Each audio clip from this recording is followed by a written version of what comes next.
Yo, what is going on, homies? It's your boy Stumped back for another Optc video, and in today's video, we're hopping into Garps challenge versus Eneru with a mono DEX and a mono quick team combined. Just like yesterday's video where we did take on Whitebeard, in today's video we are going to be taking on Eneru. So the team is the same as the Whitebeard team. I will leave a little card at the top there for you guys if you want to check that video out. It was a lot of fun, but the big difference between this team and the team against Whitebeard is the support. So if you do need to see the supports, head back to the start of the video and just pause it there if you do want to try this team, as some of the supports can be quite key. Unfortunately, I did record this video a couple days ago, and off the top of my head, I can't exactly remember what exact supports that we do have for this particular run. But the team comp is the exact same, as there are only 6 units in the entire game on Optc Global anyway, that are both DEX and quick. We are using Luffy as our captains once again. We do have the Corazon support on Luffy, as you can see there, to remove the blind. We do have V2 Vivi Rebecca with their amazing switch ability giving us healing, as well as a chain buff mechanic. We have Bardo Cavendish, who can give us damage reduction, as well as healing on the switch. We have Sanji Pudding with their amazing switch ability to stockpile damage, get a bit of healing back, moving into the next turn. And then we also have Kuro and Django, who can provide us with a little bit of utility every time we switch with them. On stage 2, we did have Corazon there to remove the blinds, and the big downside here is that this team is quite stally, as it is built around sort of healing, tanking damage, where most stereotypical teams that do take this content down don't tend to stall. But nevertheless, we did still manage to get it done, and with the switch abilities of Luffy giving us more damage, Vivi Rebecca with their healing and their extra chain buff mechanic, as well as the damage reduction that Bardo Cavendish and the orb buff to themselves they can provide, we actually managed to do it fairly easily, actually. On stage 3, we come up against Tweedledee and Tweedledum. I think their names are Otero and Totoro or something like that. They have a barrier for 3 great hits. They give us 2 turns of burn, and their barrier will last 2 turns. They are immune to delay as well, but other than that, they don't do too much else. Now, what you want to do here is you do want to switch with your units to make sure you get damage reduction, and if you do hit your perfects, you need to make sure that you do switch with Sanji and Pudding, so that way you can actually stockpile 25% of that burn damage and get that healing back on the next turn. With the switchability of Luffy, you do need to be careful as well, as Luffy will actually bypass barriers and will not actually break the barrier. So if you are attacking with Luffy, make sure to attack with him after you have broken that barrier. On turn 2, we are going to use our friend Luffy.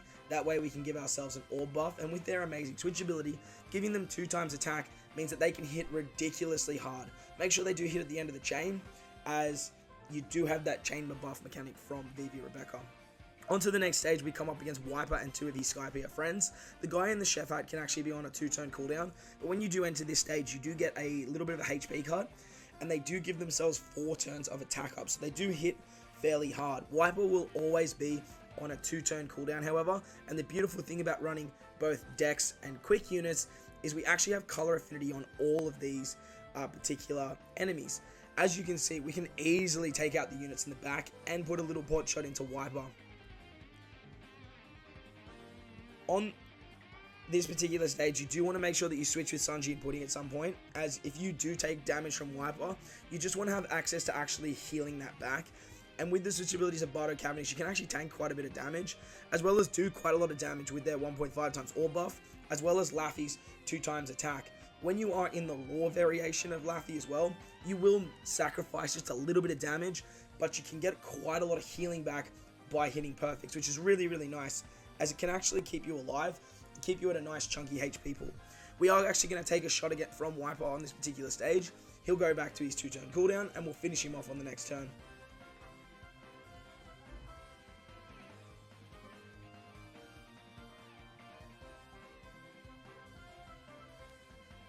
Moving on to stage 5 now, we come up against 2 more Skypiea units. The dude on the ball, the Psy unit, will actually put up a threshold on himself for 4 turns, and the Imp unit will actually roll your specials back by 2 turns. So the supports that we do have Mistims on our Sanji and Pudding, as well as having Sabo or Lucy on our Vivi Rebecca. Now, having Mistim support helps out quite a lot, as we can actually get damage reduction, but it's not overly essential, as we don't actually need Sanji Pudding's special, and honestly with Sabo too, you don't even really need Sabo, as we're not using their specials on this particular stage. I think I just sort of put them there as a thought of maybe I might use that, but funny enough, we didn't actually use it. The Mistim support can actually give a lot of damage reduction though, so that is quite nice. But with Bardo and Cavendish, you actually can still get that damage reduction for this particular turn. Just make sure you are switching with Sanji and Pudding.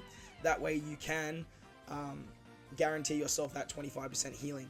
Now, if you don't take out the Psy unit on the first turn, he is going to give you 4 turns of attack down. The thing about that attack down is it isn't overly large, and we can actually still take down the enemies with that attack down. We also get our ship binded as well at the start of this fight, so just be mindful of that too, as you are going to do a little bit less damage as you don't have access to your ship.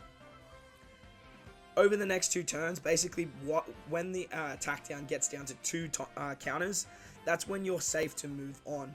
You really don't want to stall any longer on this particular turn, as this int unit will actually have an interrupt, and you really don't want to deal with that. But we still want to make sure that we can actually get rid of the attack down before we move on to the next stage against Gidatsu and On. So when it hits the 2-turn cooldown, that is the best time to take out this unit, and then we can move on. And as you guys can see, that attack down, it's really not that detrimental to our particular run.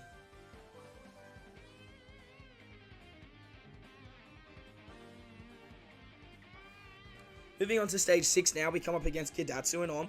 Gidatsu is a quick unit, while Om is a dex unit. They are going to bind your bottom row for 4 turns. They are immune to delay. The bind will go down to 1 turn respective to your sockets. They also give us 15 turns of recovery bind. If you have strong limit breaks like my particular team here, you will be able to remove the recovery down, which is very, very nice, and you won't actually need to deal with that.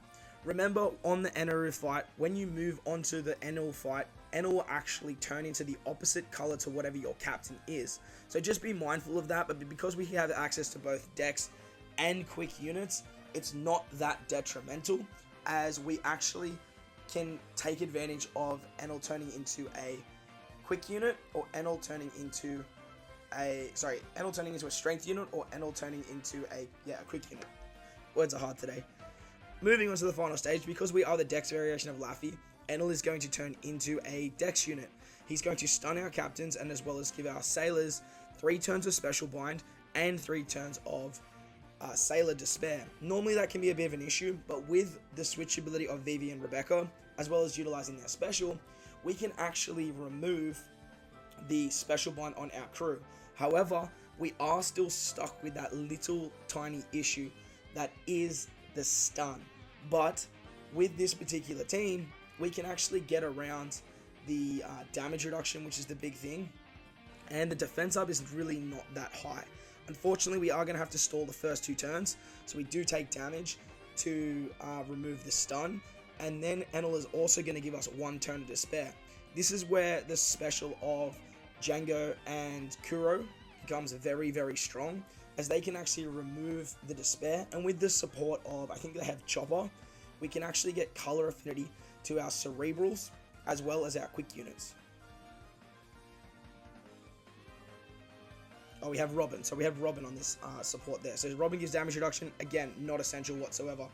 With Sanji Pudding, we can get 2.25 times color affinity for our cerebrals and our fighter units. Plus, we can remove the damage reduction. And as I mentioned earlier, that defense up really isn't that high, and we can just burst Enel's HP down.